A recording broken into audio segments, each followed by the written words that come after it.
મિત્રો spectrum high school PS Patel 39 વર્ષનો મારો અનુભવ છે એનો હું ટીચિંગમાં ઉપયોગ કરું છું। મારી જુદી જુદી મેથડ જે હું સમજાવતો જાઉં છું। ગુજરાત રાજ્ય લેવલે કેઆરપી આરપી તેમજ શિક્ષણના તમામ ક્ષેત્રોમાં લેખન સહિત તમામ જગ્યાએ કામ કરેલું છે। એવા મારા બહોળા અનુભવનો હું ઉપયોગ મારા ટીચિંગ દરમિયાન કરું છું। મારો લાભ અવશ્ય લેજો એવું ખાસ જણાવું છું। Good morning all friends. હવે જુઓ આપણે કોયડો 11.5 છે એના ઉપર આવીએ છીએ। કોયડો 11.5 ચલો હવે એમાં જે છે નીચે દર્શાવેલી પ્રક્રિયાઓની સંભવિત નિપજોના બંધારણ લખો। એક છે 3 મિથાઇલ ફિનોલ। चलो 3 મિથાઇલ ફિનોલ એવું સૂત્ર છે। ફિનોલ એટલે ઉપર OH ગ્રુપ અને 3 નંબર ઉપર મિથાઇલ ગ્રુપ। આ 3 નંબર થયો 1 2 અને 3 બરાબર। 3 મિથાઇલ ફિનોલ છે। ચલો આનું આપણને એવું કહે છે કે મોનોનાઇટ્રેશન। મોનોનાઇટ્રેશન એટલે એક વખત NO2 સમૂહ દાખલ કરવાનો। चलो આનું મોનોનાઇટ્રેશન કરાવીએ તો આવી નિપજો બને। મોનોનાઇટ્રેશન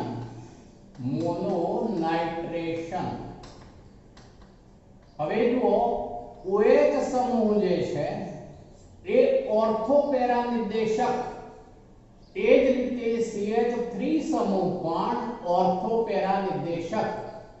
ચલો હવે આપણે OH ના સંદર્ભમાં આપણે વાત કરીએ તો આ સ્થાન જે છે એ પેરા બનશે બરોબર। જે CH3 ના સંદર્ભમાં ઓર્થો કહેવાશે। જુઓ ફરીથી બોલું છું, જે OH અને CH3 બંને ઓર્થો પેરા નિર્દેશક છે એટલે આપણે OH ના સંદર્ભમાં વિચારીએ તો આ પેરા સ્થાન, CH3 ના સંદર્ભમાં વિચારીએ તો આ ઓર્થો સ્થાન। માટે મોનોનાઇટ્રેશન થી એક NO2 આપણે અહીંયા દાખલ કર્યો, આવી એક નિપજ બનશે। બીજી નિપજ આવી બની શકે મિત્રો, આ બનશે।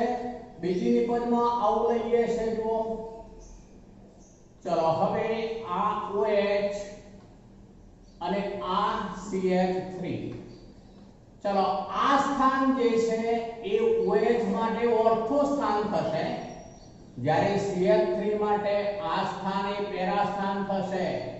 માટે આ સ્થાને પણ NO2 આ રીતે જોડાઈ શકે મિત્રો। ચલો તો આ અર્થ એવો થયો બરોબર, સમજો OH માટે પેરા સ્થાન, CH3 માટે ઓર્થો સ્થાન, એટલે મોનોનાઇટ્રેશન થી એક NO2 આપણે અહીંયા દાખલ કર્યો। અથવા સાથે આવું પણ બનશે, મિશ્રણ બનવાનું, જેમાં OH માટે આ ઓર્થો સ્થાન કહેવાશે, CH3 માટે પેરા સ્થાન કહેવાશે। તો એ સ્થાને પણ NO2 આવી શકે। તો આ બે નિપજની શક્યતા બનશે।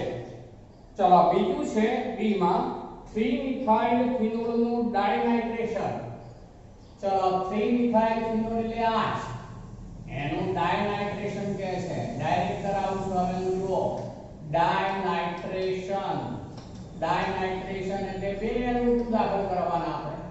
चलो બે NO2 દાખલ કરવાના હોય ત્યારે આવું બનશે। જુઓ એ વખતે આ OH માટે આ પેરા સ્થાન બરોબર ને, આ CH3 તો છે અહીંયા, પણ OH માટે અહીંયા પેરા સ્થાન અને NO2 માટે ઓર્થો સ્થાન। ચલો એ ઉપરાંત ડાયનાઇટ્રેશન એટલે હવે CH3 માટે આ પેરા સ્થાન, OH માટે ઓર્થો સ્થાન, અહીંયા પણ NO2 હોય એટલે બંને જગ્યાએ NO2 સાથે હોય। પેલામાં શું હતું, કોઈ એક જ જગ્યાએ NO2 કારણ કે મોનોનાઇટ્રેશન હતું, જ્યારે આ શું છે ડાયનાઇટ્રેશન। માટે અહીંયા પણ હોઈ શકે NO2 અને અહીંયા પણ હોય, બે જગ્યાએ NO2 હોય તો એ ડાયનાઇટ્રેશન થયું કહેવાશે। તો આ નિપજ બનશે મિત્રો। બીજું એક છે ફિનાઇલ મિથેનોએટ નું મોનોનાઇટ્રેશન। ચલો ફિનાઇલ મિથેનોએટ એનું સૂત્ર શું થાય લખું છું જુઓ, આ ફિનાઇલ પછી મિથેનોએટ એવું સૂત્ર છે મિત્રો, એટલે OCOCl આવું સૂત્ર થાય. રિંગ ઉપર OCOCH3 જે બન્યો એ ફિનાઇલ મિથેનોએટ છે. એમાં આ સૂત્રમાં ધ્યાન રાખીશું બેન્ઝીન રિંગ ઉપર O જોડાયેલો છે, પછી COCH3 છે, બરોબર. OCOCH3 છે. ચલો એનું આપણને કહે છે મોનોનાઇટ્રેશન. ચલો હવે આ સમૂહ જે છે આમ તો ઓર્થોપેરા નિર્દેશક ગણાય, પરંતુ શું બોલું છું ધ્યાન રાખજો. આ મોટો સમૂહ છે. જો ફિનોલમાં O સાથે H એકલો હોય, જ્યારે અહીંયા O સાથે આટલું મોટું ગ્રુપ છે, માટે આ ઓર્થો સ્થાન પર NO2 દાખલ નહીં થાય, કારણ કે અવકાશી અવરોધ વધી જશે, માટે સ્થિર રહી શકે નહીં. માટે મોનોનાઇટ્રેશન થી અહીંયા જ NO2 આવે, એટલે આનું મોનોનાઇટ્રેશન કરાવીએ.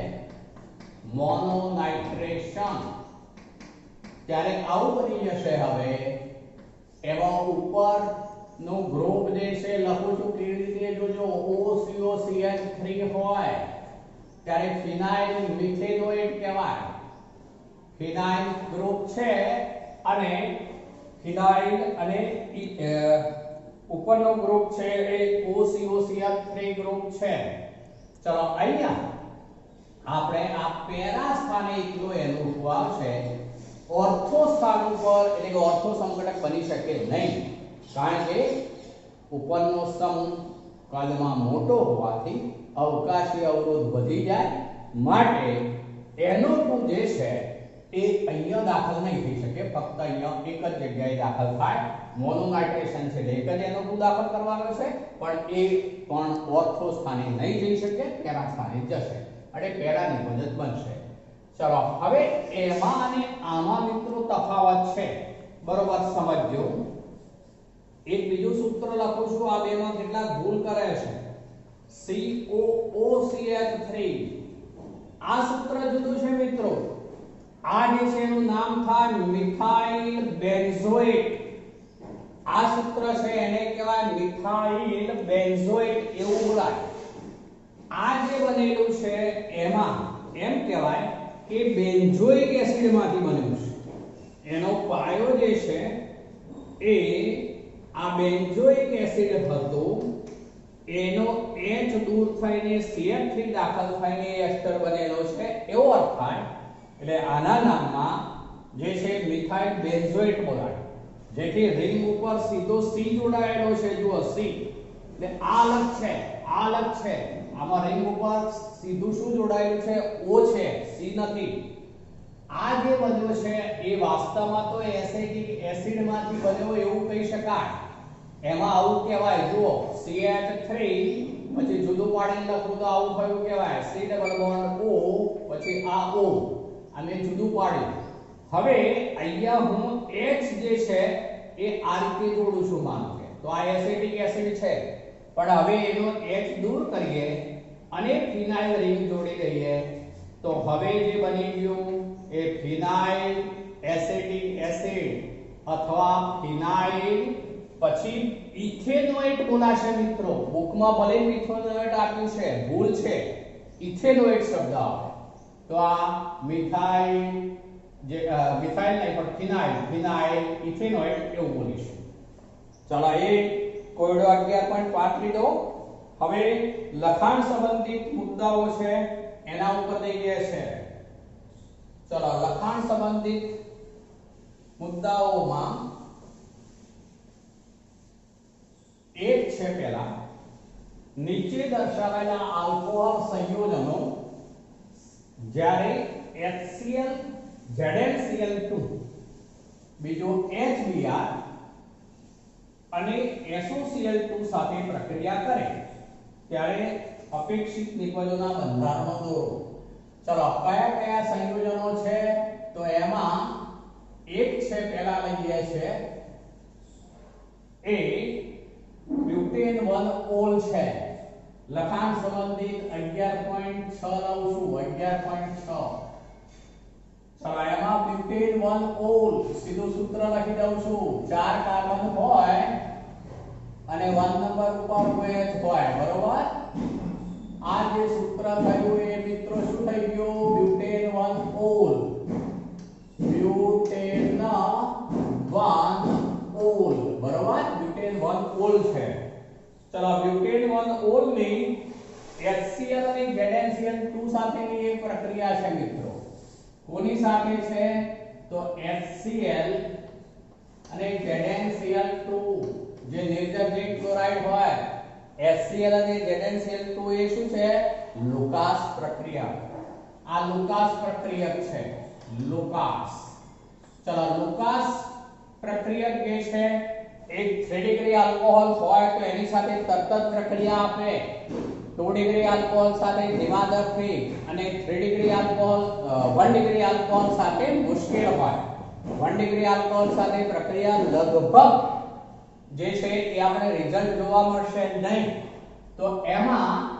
પરિણામ મળતું નથી પરિણામ દર્શાવતું નથી પરિણામ દર્શાવશે નહીં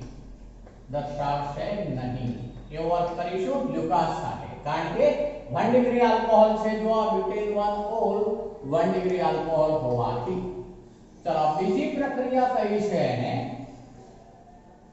HBr સાથે ચલો આની આપણે HBr સાથે પ્રક્રિયા લઈએ છે HBr જે છે એ OH નું Br દ્વારા વિસ્થાપન થઈ જશે જેથી આવું બનવાનું નિપજ CH3 CH2 CH2 CH2 Br બની જશે મિત્રો શું બની ગયું 1 બ્રોમો બ્યુટેન બની ગયું ચલો ત્રીજી પ્રક્રિયા છે થાયોનિલ ક્લોરાઇડ સાથે SOCl2 થાયોનિલ ક્લોરાઇડ સાથે આલ્કોહોલની પ્રક્રિયા હોય ત્યારે ગમે તે આલ્કોહોલ હોય 1 ડિગ્રી 2 ડિગ્રી 3 ડિગ્રી કોઈ પણ OH નું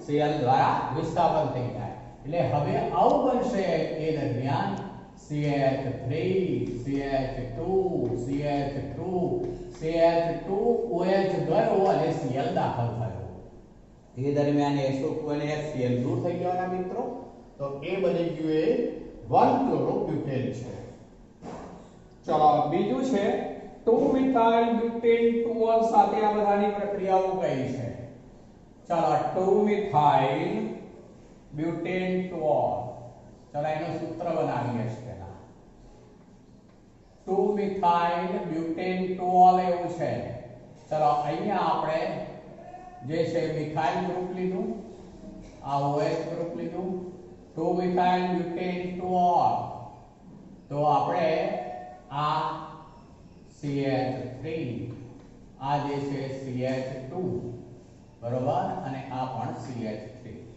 ચલો આ બની ગયું જો આ ઉપરનો CH3 ન હોત તો આ બ્યુટેન 2 ચલો આ ઉપર મિથાઇલ ગ્રુપ છે એટલે 2 મિથાઇલ બ્યુટેન 2 છે ચલો આ મિત્રો કેટલા ડિગ્રી આલ્કોહોલ છે તો 3 ડિગ્રી છે 3 ડિગ્રી ચલો 3 ડિગ્રી આલ્કોહોલ હોવાથી તે લુકાસ સાથે પણ પ્રક્રિયા આપશે HCl ZnCl2 લુકાસ એ આપે 3 ડિગ્રી હોવાથી શું કરી દેવાનું OH નું Cl દ્વારા વિસ્થાપન તો CH3 C CH3 Cl CH2 CH3 શું બની ગયું મિત્રો 2 ક્લોરો 2 મિથાઇલ બ્યુટેન આ જે બન્યું એ 2 ક્લોરો 2 મિથાઇલ બ્યુટેન બન્યું ચલો એની HBr સાથે પ્રક્રિયા તો આપણે એટલું કરવાનું હોય ની જગ્યાએ Br લખવાનું CH3C CH3 અહીંયા બની જવાનું શું તો Br OH ની સ્થાને CH2 CH3 ચલો આ શું બની ગયું 2 બ્રોમો 2 મિથાઇલ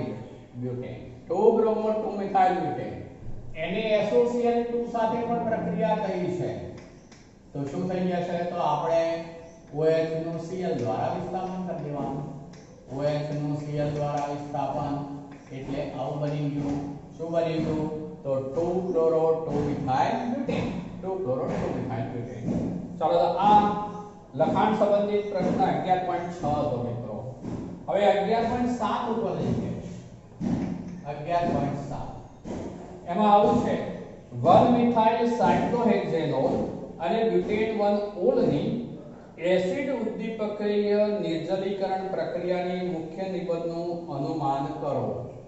ચલો એમાં પહેલું છે 1 મિથાઇલ સાયક્લોહેક્ઝેનોલ. ચલો 1 મિથાઇલ સાયક્લોહેક્ઝેનોલ એવું છે. ચલો આટલું હોત તો આપણે એને સાયક્લોહેક્ઝેનોલ કહો. 1 નંબર ઉપર મિથાઇલ ગ્રુપ પણ છે તો આ મિથાઇલ આનું નામ કયું 1 મિથાઇલ સાયક્લોહેક્ઝેન. ચલો હવે અહીંયા પ્રક્રિયા કઈ છે તો એસિડ ઉદ્દીપકીય નિર્જલીકરણ. ચલો એસિડ ઉદ્દીપકીય નિર્જલીકરણ એટલે અર્થ એવો થયો કે કો તો H3PO4 હોય કો તો H2SO4 હોય અથવા નિર્જલ ઝિંક ક્લોરાઇડ અથવા તો પછી Al2O3 એલ્યુમિના. આ પૈકી ગમે તે લેવાય. કોમન શબ્દ વાપર્યો છે અહીંયા આપણે એને માટે એસિડ ઉદ્દીપકીય નિર્જલીકરણ. તો એસિડ ઉદ્દીપકીય નિર્જલીકરણ. ચલો નિર્જલીકરણ એટલે પાણીનો અણુ દૂર થાય મિત્રો. નિર્જલ એટલે પાણી વગરનું. આમાં આવું બનવાનું. આ કાર્બન એ આલ્ફા કાર્બન બને મિત્રો. આ કાર્બન એ આલ્ફા કાર્બન છે. એ આલ્ફા કાર્બન છે. ચલો આલ્ફા કાર્બન ઉપરથી OH સમજવાનું. તેના પાડોશી બીટા કાર્બન ઉપરથી H જવાનું. કયો પાડોશી બીટા કાર્બન એના ઉપરથી H જવાનું. હવે જુઓ બીટા આ પણ બની શકે, આ પણ બની શકે, આ પણ બની શકે. સમજજો તેનો પાડોશી એટલે નજીકનો તો આ પણ બીટા કહેવાય, આ પણ બીટા કહેવાય, આ પણ બીટા કહેવાય. હવે આ જે છે એની સાથે CH3 એટલે આ પ્રાથમિક કાર્બન છે. જ્યારે આ જે કાર્બન છે એ દ્વિતીયક કાર્બન થવાનો. કારણ કે આ કાર્બન અન્ય બે કાર્બનને જોડાયેલો કહેવાય. એટલે આ દ્વિતીયક કાર્બન છે. આને હું બીટા કહી દઉં છું. હવે તો અહીંથી OH જાય, બીટા કાર્બન ઉપરથી H જવાનું અને આ બે વચ્ચે ડબલ બોન્ડ રચાશે. તો હવે આવું બની જવાનું એસિડિક જે નિર્જલીકરણ છે ઉદ્દીપક દ્વારા. તો આ બે વચ્ચે ડબલ બોન્ડ રચાઈ જશે અને હવે આ CH3 ઉપર એમનેમ જ રહે જે આ રીતે આપણે લખી દઈએ છીએ. CH3 શું દૂર થયું તો આલ્ફા કાર્બન ઉપરથી OH, તેના પાડોશી બીટા કાર્બન ઉપરથી H અને આ બે વચ્ચે ડબલ બોન્ડ રચાય. આમાંથી H દૂર ન થાય કારણ કે આ પ્રાથમિક કાર્બન છે, આ દ્વિતીયક કાર્બન છે. દ્વિતીયક કાર્બનની સક્રિયતા વધુ હોય માટે તેના ઉપરથી હાઇડ્રોજન જલ્દી દૂર થવાનું. માટે આ બે વચ્ચે ડબલ બોન્ડ રચાશે એટલે આ બની ગયું હવે 1 મિથાઇલ સાયક્લોહેક્ઝીન. 1 મિથાઇલ સાયક્લોહેક્ઝીન બન્યું મિત્રો. 1 મિથાઇલ સાયક્લોહેક્ઝીન અથવા 1 મિથાઇલ સાયક્લો 1 હેક્ઝીન અથવા 1 સાયક્લોહેક્ઝીન કહી શકશો મિત્રો. 1 મિથાઇલ 1 સાયક્લોહેક્ઝીન તરીકે ઓળખીશું. ચલો બીજું છે બ્યુટેન 1 ઓલ ની એસિડ ઉદ્દીપકીય નિર્જલીકરણ પ્રક્રિયા. ચલો કયું છે બ્યુટેન 1 ઓલ. ચલો butane 1 all CH3 CH2 CH2 CH2 OH. ચલો આ જે છે બ્યુટેન 1 ઓલ છે મિત્રો. Butane 1 all. ચલો એનું નિર્જલીકરણ કરાવવાનું છે, પાણીનો અણુ દૂર કરવાનો છે.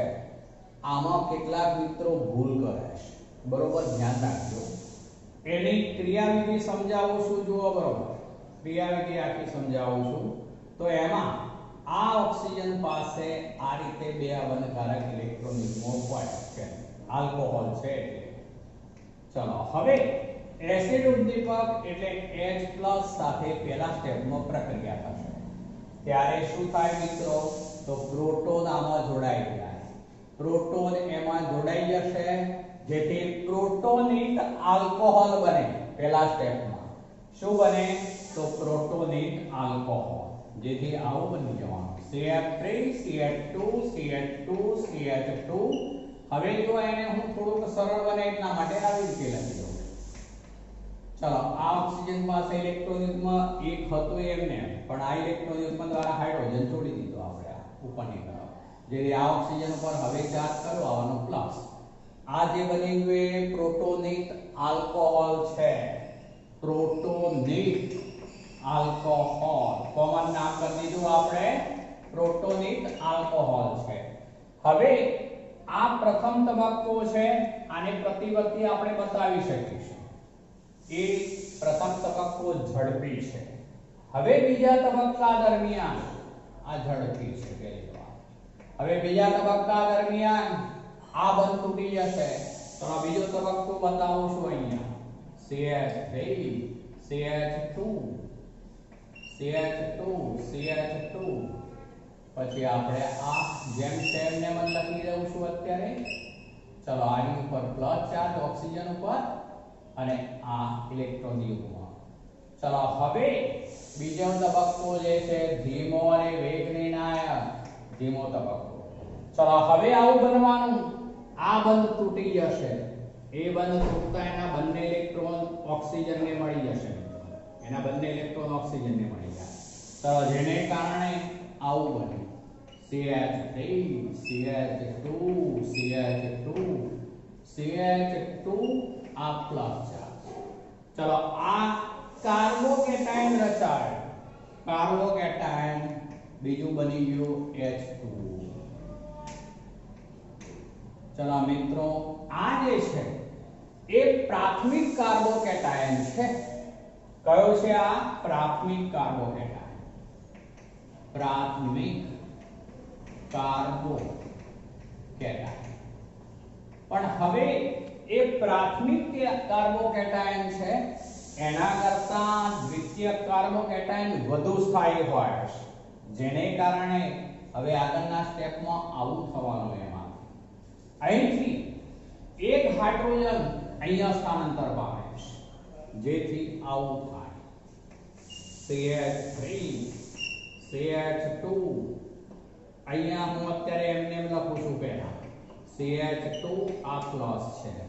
હવે અહીંયા આવું થશે, અહીંથી એક હાઇડ્રોજન આ કાર્બન ઉપર શિફ્ટ પામે છે. હાઇડ્રોજન એક આ કાર્બન ઉપર શિફ્ટ પામે છે, જેથી આવું થઈ જવાનું CH3 CH2 CH.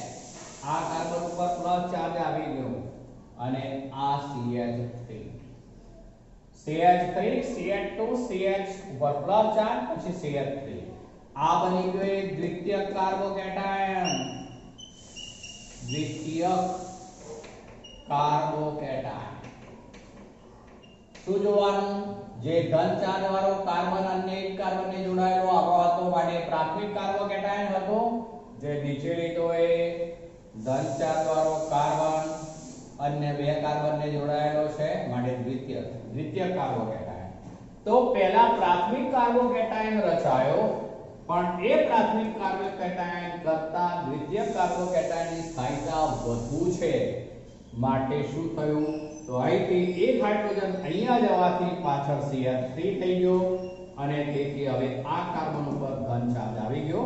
દ્વિતીયક કાર્બોકેટાયન રચાયો. હવે દ્વિતીયક કાર્બોકેટાયન રચાયા બાદ હવે હાઇડ્રોજન દૂર થશે. ચલો હવે હાઇડ્રોજન દૂર થાય, ક્યાંથી દૂર થવાનો? તો બીટા કાર્બન ઉપરથી. હવે આ આલ્ફા કાર્બન ગણાશે. બીટા આપણે આને પણ કહી શકીએ, આને પણ કહી શકીએ. બેમાં તફાવત શું છે જુઓ બરોબર. આ કાર્બન એ પ્રાથમિક કાર્બન, જ્યારે આ કાર્બન એ દ્વિતીયક કાર્બન છે. જુઓ, કારણ આ કાર્બન અન્ય બે કાર્બનને જોડાયેલ છે, જ્યારે આ કાર્બન અન્ય એક જ કાર્બનને જોડાયેલ છે. તે આ પ્રાથમિક કાર્બન છે, આ દ્વિતીયક કાર્બન છે. દ્વિતીયક કાર્બન હોવાથી આના ઉપરથી H દૂર થવાનો, આના ઉપરથી H દૂર થવાનો, આના પરથી નહીં.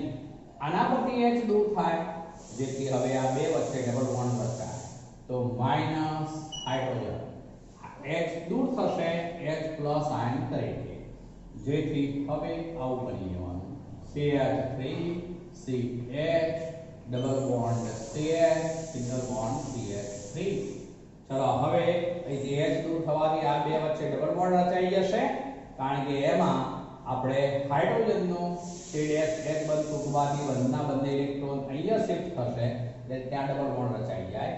આને હું જુદું પાડી દઉં તો આવું થઈ જાય. જુઓ આ H આપણે જુદું પાડી દીધું માનો કે તો આ બંધના ઇલેક્ટ્રોન અહીંયા શિફ્ટ પામ્યા. આ બંધના ઇલેક્ટ્રોન જેથી H+ તરીકે છૂટો પડી ગયો અને ત્યાં ડબલ બોન્ડ રચાયો. પેલો પ્લસ ચાર્જ જતો રહેશે. આ શું બની ગયું તો But2A But2N બની ગયું મિત્રો. હવે કેટલાક અહીંયા ભૂલ શું કરે છે કે But1N બને એવું માને છે. તો નહીં, આમાં મુખ્ય નિપજ But2N બનવાની. અલ્પ પ્રમાણમાં But1N ની શક્યતા ગણી શકાય પણ મુખ્ય નિપજ તો But2N બને. આખી બે ક્રિયાવિધિ સહી સમજાઈ ગઈ તો મિત્રો ધ્યાન રાખજો. ફરીથી બોલું છું Butane1-ol અને H+ આપણે એસિડ ઉદ્દીપકીય નિર્જલીકરણની વાત કરવાની છે એટલે એસિડ જે છે એમાંથી મળતો પ્રોટોન આલ્કોહોલમાં જોડાય એટલે પહેલા સ્ટેપમાં બને પ્રોટોનિક આલ્કોહોલ. એ પ્રોટોનિક આલ્કોહોલમાં આ C⁻H O બંધ હોય તૂટે, બંને ઇલેક્ટ્રોન ઓક્સિજનને મળવાથી H2O દૂર થઈ જાય એટલે એટલા માટે તો નિર્જલીકરણ થયું કહેવાશે. પણ હવે જે બન્યો એ પ્રાથમિક કાર્બોકેટાયન છે. પ્રાથમિક કાર્બોકેટાયન એ પ્રાથમિક કાર્બોકેટાયન જે છે એનું આ રીતે અહીંથી એક અહીંયા સ્થાનાંતર પામે જેથી દ્વિતીયક કાર્બોકેટાયનમાં રૂપાંતર થવાનું. કારણ કે પ્રાથમિક કાર્બોકેટાયન કરતાં દ્વિતીયક કાર્બોકેટાયન વધુ સ્થાયી છે. હવે અહીંથી આ પ્રોટોન H+ તરીકે દૂર થવાને આમાં જોડાય. ઇલેક્ટ્રોન યુગ્મ જે છે અહીંયા ડબલ બોન્ડમાં ફેરવાય એટલે આ ડબલ બોન્ડ થઈ ગયો. માનો કે અહીંયા આપણે જો પાણીનો અણુ ઉપયોગમાં લીધો હોય લેવાય ફરીથી તો હવે જે બને એ H3O+ દૂર થયો એમ કહેવાય. H+ લખો કે H3O+ લખો ચાલે. હવે આ જે બની ગયું એ But2N છે જે નિપજ તરીકે બનશે. તો આ રીતે ચલો આ જે છે બંને પ્રક્રિયાઓ ખૂબ અગત્યની. આ બંને ખૂબ જ અગત્યની વ્યવસ્થિત સમજીને તૈયાર કરવાની. ચલો બીજું છે ફિનોલ કરતા ઓર્થો અને પેરા નાઇટ્રોફિનોલ સંયોજનો વધુ એસિડિક છે. તેમના અનુવર્તી ફિનોક્સાઇડ આયનોના સંસ્પંદન બંધારણ દોરો. મિત્રો આપણે આગળ ફિનોલના સંસ્પંદન બંધારણ પણ દોર્યા હતા અને એ વખતે જોઈ ગયા હતા 1 થી 5 બંધારણ જેમાં ફિનોક્સાઇડ આયન જે છે એનો ઋણવીજ ભાર જે છે એ 2, 4 અને 6 ત્રણેય સ્થાને વિચલિત પામે છે, વહેંચાય છે. બરોબર? એ ફિનોક્સાઇડ આયનના સંસ્પંદનની આપણે વાત કરી હતી. અહીંયા સાથે આપણે એવું કહ્યું છે ફિનોલ કરતા ઓર્થો અને પેરા નાઇટ્રોફિનોલ વધુ એસિડિક છે. તેમના અનુવર્તી ફિનોક્સાઇડ આયનના સંસ્પંદન બંધારણો દોરો. તો એમાં હું ઝડપથી બતાવી દઉં છું. જુઓ બંને ટાઈપના. તો એમાં યાદ કરી લઈએ ફિનોક્સાઇડ આયનમાં ઉપર O હોય ત્યાં 2, 2, 4, 2, 6 અને ચાર્જ કયો હોય માઈનસ. બરોબર? યાદ કરી લો આ ઇલેક્ટ્રોન યુગ્મ એ અહીંયા ડબલ બોન્ડમાં ફેરવાય. ચલો એ ડબલ બોન્ડમાં ફેરવાઈ જાય એટલે આવું બની જાય. ચલો હવે એમાં સીધું બતાવી દઉં છું. આ ડબલ બોન્ડ O થઈ ગયો. 2 2 4 ઇલેક્ટ્રોન બાકી રહેવાના. હવે પેલો ઇલેક્ટ્રોન યુગ્મ વપરાઈ ગયો એટલે માઈનસ ચાર્જ દૂર થઈ ગયો. પણ આ બંધ તૂટી ગયો હોય એના બંને ઇલેક્ટ્રોન અહીંયા આવે એટલે અહીંયા માઈનસ વીજભાર. ચલો આ બંધ છે એમને આ બંધ છે એમને આ બંધ તૂટીને અહીંયા આવી ગયો એવું કહેવાશે. ચલો હવે આ બંધ જે છે એ યાદ કરો એ અહીંયા આવે એટલે આ બંધ તૂટીને અહીંયા આવશે. બરોબર? ચલો સંસ્પંદનની ઘટના ફરીથી થશે. ચલો હવે શું થઈ જવાનું તો ઉપર તો છે એમને એમ જ પણ હવે આ ડબલ બોન્ડ બની ગયો. આ માઈનસ ચાર્જ આવી ગયો. ચલો અહીંયા આ ડબલ બોન્ડ એમને એમ જ.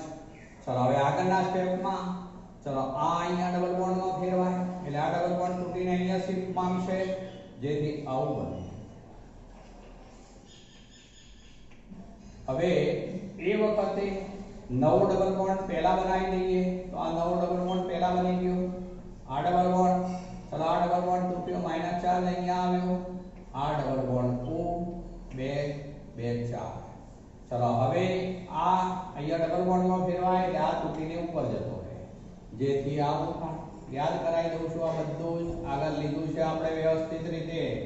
ચલો આ ડબલ બોન્ડ 9 બની જાય, આ હતા એમને, આ સિંગલ બોન્ડ O, હવે 2 2 4 2 6, પાછો એના ઉપર માઈનસ ચાર્જ આવી જશે.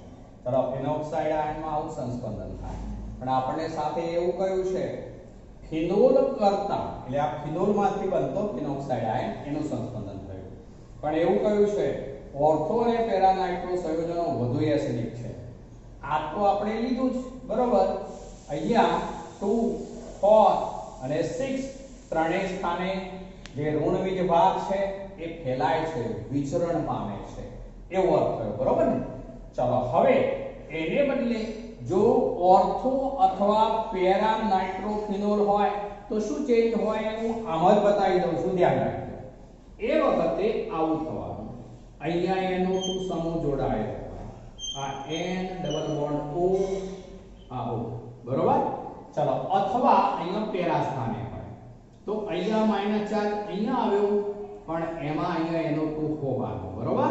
એટલે નાઇટ્રોજન જે છે એ જે કાર્બન ઉપર જોડાયેલો હોય એ કાર્બન ઉપર માઈનસ ચાર્જ આવ્યો એવો અર્થ થશે. માનો કે આપણે પેરા નાઇટ્રો લીધું હોય તો આ NO2 નહીં હોય, એ વખતે અહીંયા NO2 હોય. જુઓ અહીંયા NO2 હોય. ચલો અહીંયા NO2 હોય તો એ વખતે આ સૂત્રની વાત કરો તો અહીંયા NO2 હોવાનો, અહીંયા નીચે.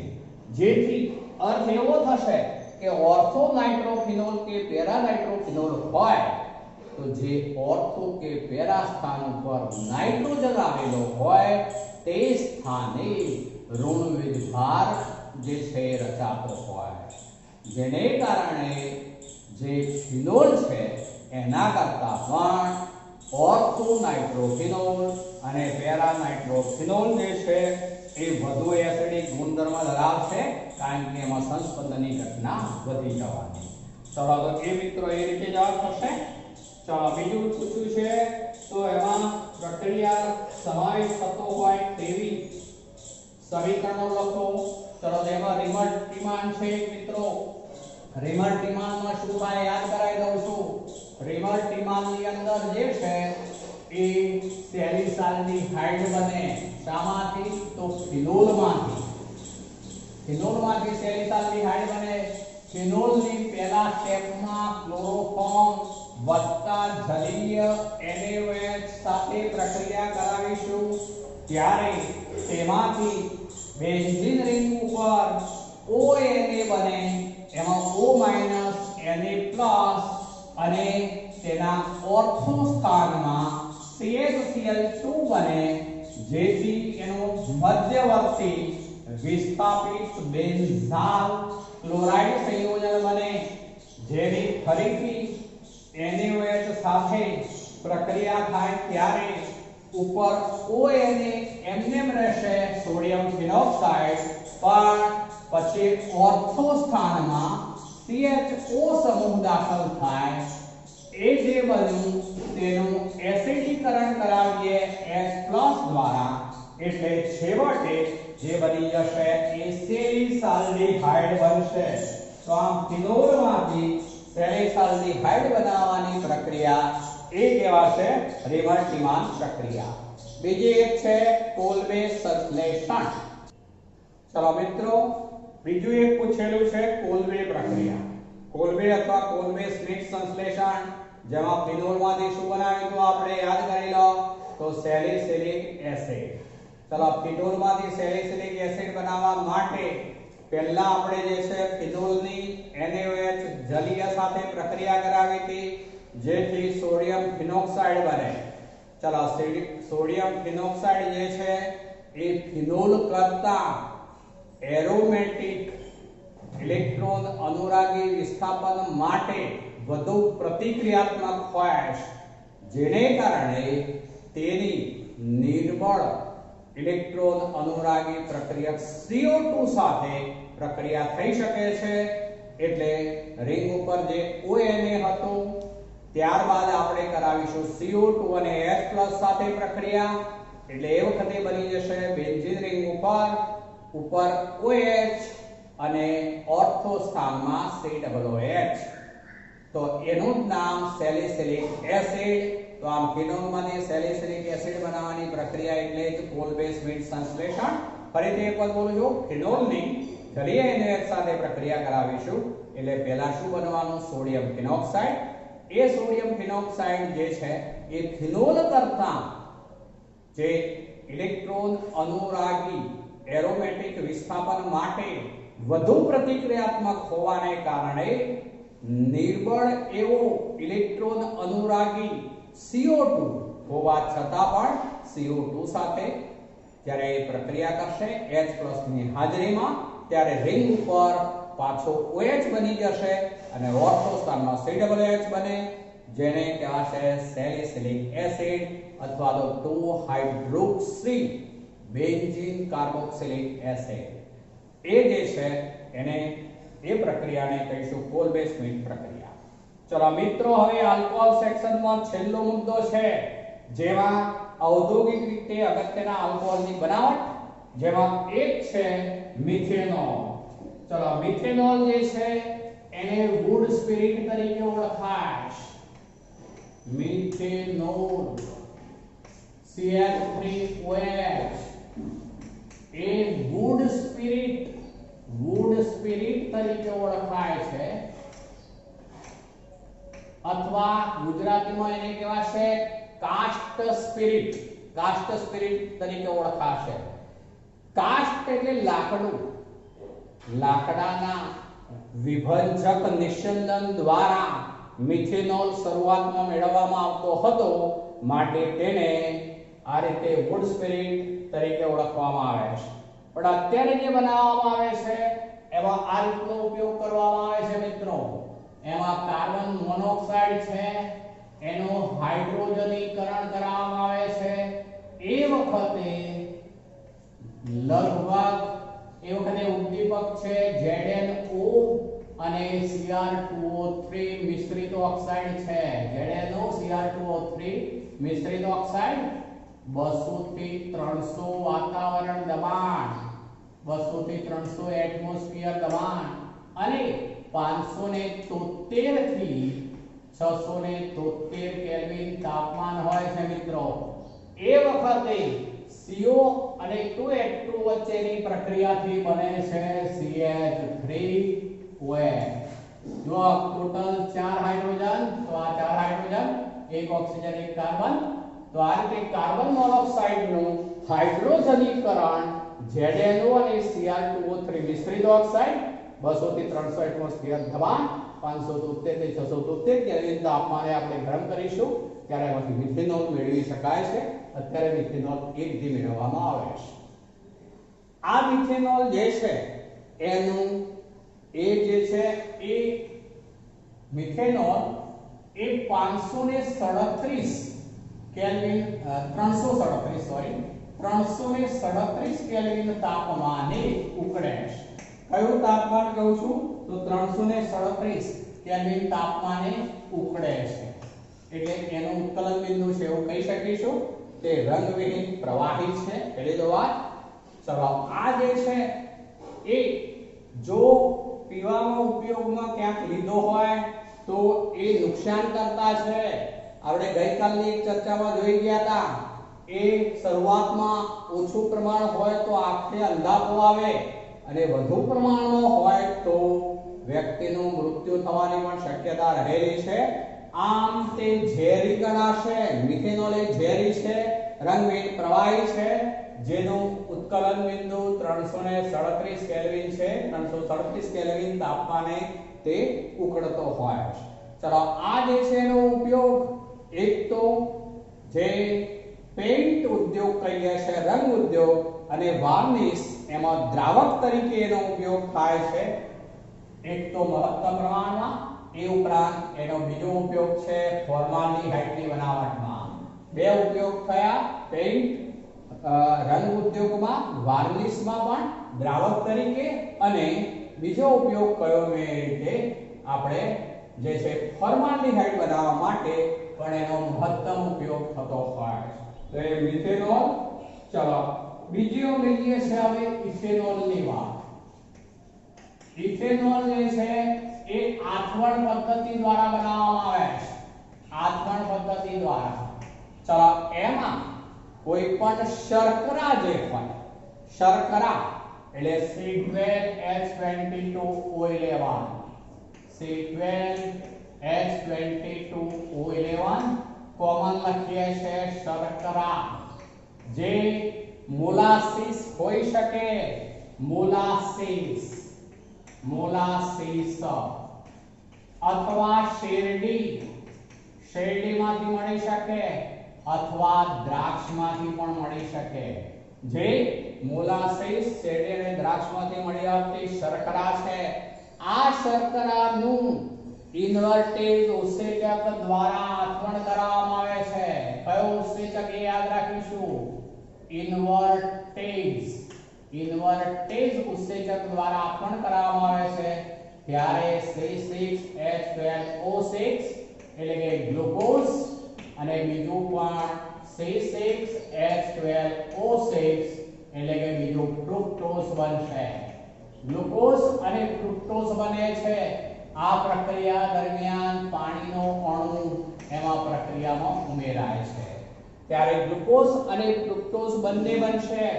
હવે આ ગ્લુકોઝ અને ફ્રુક્ટોઝ બંને બન્યા હોય તેવા દ્રાવણમાં મિશ્રણ છે આ બંનેનું, તો એવા મિશ્ર દ્રાવણ જે છે એનું ઈસ્ટમાંના જાયમેજ સાથે પ્રક્રિયા થાય. ઈસ્ટ એનું જાયમેજ ઉત્સેચક, ઉત્સેચકનું નામ છે જાયમેજ. એના દ્વારા ચાહે ગ્લુકોઝ હોય કે ફ્રુક્ટોઝ હોય બંનેમાંથી ઇથેનોલ બની જાય છે. એટલે કે એમાંથી CH3CH2OH ઇથેનોલના બે અણુ બનશે. એટલે કાર્બન 2 × 4 એ ગયા, હજુ બે કાર્બન વધ્યા તો એ ટ્વાઇસ CO2 તરીકે દૂર થશે મિત્રો, ટ્વાઇસ CO2 તરીકે દૂર થશે. તો પહેલા તબક્કામાં ઇન્વર્ટેજ ઉત્સેચક, બીજા તબક્કામાં જાયમેજ ઉત્સેચક, જાયમેજ ઈસ્ટમાંથી મળશે. તો આ રીતે જે શર્કરા છે એ શર્કરાનું ઇન્વર્ટેજ ઉત્સેચક દ્વારા આથવણ થવાથી ગ્લુકોઝ અને ફ્રુક્ટોઝ બને છે, જેનું ઈસ્ટ જાયમેજ દ્વારા જે છે ફરીથી આથવણ થતા છેવટે ઇથેનોલ બનશે, કાર્બન ડાયોક્સાઇડ મુક્ત થશે. આ જે પ્રક્રિયા છે એ પ્રક્રિયા માં થઈ જેને દારૂ તરીકે ઓળખવામાં આવે છે. ઇથેનોલ એક પ્રકારનો દારૂ છે. તો એ બનાવવા માટે ખાસ કરીને દ્રાક્ષનો મહત્તમ ઉપયોગ થાય છે, જે દ્રાક્ષાસવ એવા નામથી ઓળખાય છે. આમ તો દ્રાક્ષ જે છે એ દ્રાક્ષ જ્યારે સંપૂર્ણ રીતે પાકી જાય છે ત્યારે દ્રાક્ષમાં શર્કરાનું પ્રમાણ મહત્તમ હોય છે. દ્રાક્ષ સંપૂર્ણ પાકી જાય ત્યારે દ્રાક્ષની અંદર જે છે એ શર્કરા મહત્તમ પ્રમાણમાં હોય છે. એની ઉપરની સપાટી ઉપર એને વધુ સમય સ્ટોક કરી રાખવામાં આવે, સંગ્રહિત કરી રાખવામાં આવે તો ઉપરની સપાટી ઉપર ઈસ્ટ ઉત્પન્ન થાય છે. દ્રાક્ષ અંદર શર્કરા, ઉપરની સપાટી પર ઈસ્ટ. આવું ઈસ્ટ ધરાવતી જે શર્કરા હોય એવું દ્રાક્ષ ટૂંકમાં એને હવે ક્રેશ કરવામાં આવે છે, ક્રેશ કરવામાં આવે એટલે કે કચડવામાં આવે છે. ત્યારે તેમાંથી એ દરમિયાન જે ઈસ્ટમાંથી બનેલો ઉત્સેચક જાયમેજ જે છે એ આ રીતે પેલી શર્કરા ના સંપર્કમાં બંને ઉત્સેચક આવશે. પહેલા સ્ટેપમાં ઇન્વર્ટેજ ગ્લુકોઝ અને ફ્રુક્ટોઝ બનાવશે, બીજા સ્ટેપમાં જાયમેજ માટે છેવટે ઇથેનોલ બને છે. આ દરમિયાન એક અજારક પરિસ્થિતિ રાખવામાં આવે છે, એટલે કે હવામાંનો ઓક્સિજન સંપર્કમાં આવવો જોઈએ નહીં. અજારક પરિસ્થિતિમાં આ સમગ્ર આથવણની પ્રક્રિયા કરવામાં આવે છે ત્યારે ઇથેનોલ બને છે. જો હવાના સંપર્કમાં આવી જાય તો ઇથેનોલનું ઓક્સિડેશન થઈ ઇથેનોઇક એસિડ બની જાય છે મિત્રો. ઇથેનોઇક એસિડ જો બની જાય તો જે ઇથેનોલ જે છે એનો સ્વાદ નષ્ટ પામે છે. માટે દારૂ બનાવતી વખતે અજારક પરિસ્થિતિ એટલે કે હવાની ગેરહાજરીમાં આથવણ પ્રક્રિયા કરાવવી જરૂરી હોય છે.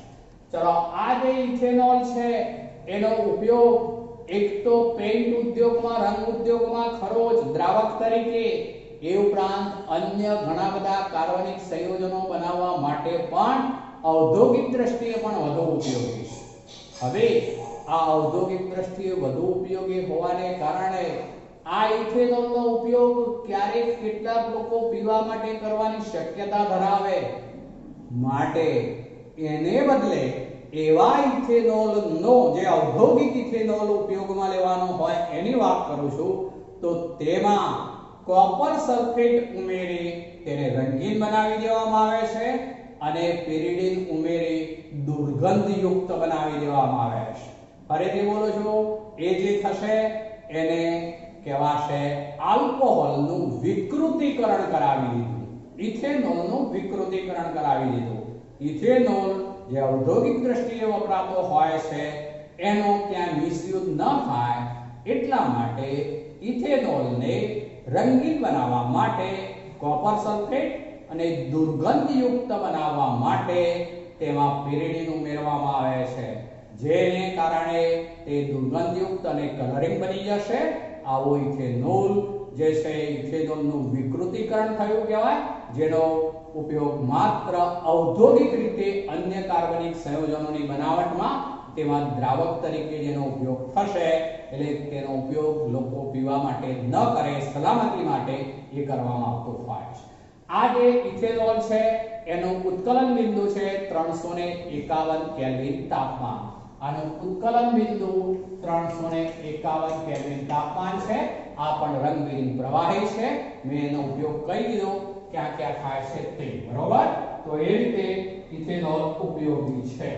ચલો તો મિત્રો આજે આપણે આટલે સુધી રાખીએ.